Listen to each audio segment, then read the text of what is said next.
ఓం శ్రీకృష్ణ పరబ్రహ్మణే నమః. అథ శ్రీమద్భగవద్గీత అర్జున విషాదయోగః. తృతీయ శ్లోకం. పశ్యైతాం పాండుపుత్రాణాం ఆచార్య మహతీం చ మూం వ్యూఢాం ద్రుపదపుత్రేణ తవ శిష్యేణ ధీమతా.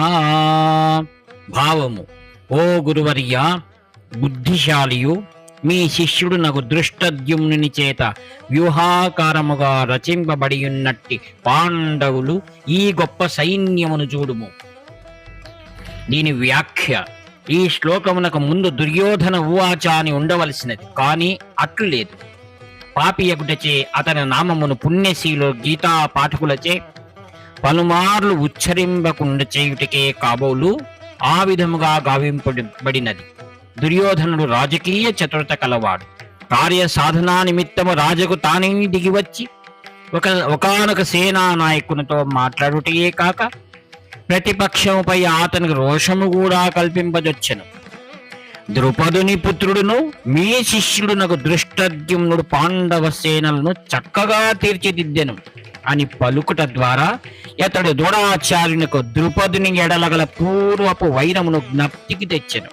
మరియు మీకు శిష్యుడుగానున్నవాడే ప్రతిపక్షమునకు నాయకుడై ఉన్నాడగుచు గురువుకు మీ పైననే కత్తి కట్టుచున్నాడని తెలిపి ద్రోణాచార్యునకు తీవ్రమగు రోషమును జనింపజేయుచున్నాడు.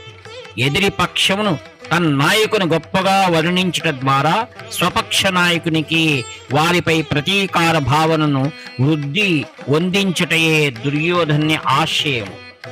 ధీమంతుడని పేర్కొనబడుటచే దృష్టద్యుమ్నుడు వ్యూహరచనలో గొప్ప నేర్పరి అని తేలుచున్నది. కనుకనే అతనిని పాండవులు తమ సేనా నాయకునిగా ఎన్నుకొని ఉండిరి.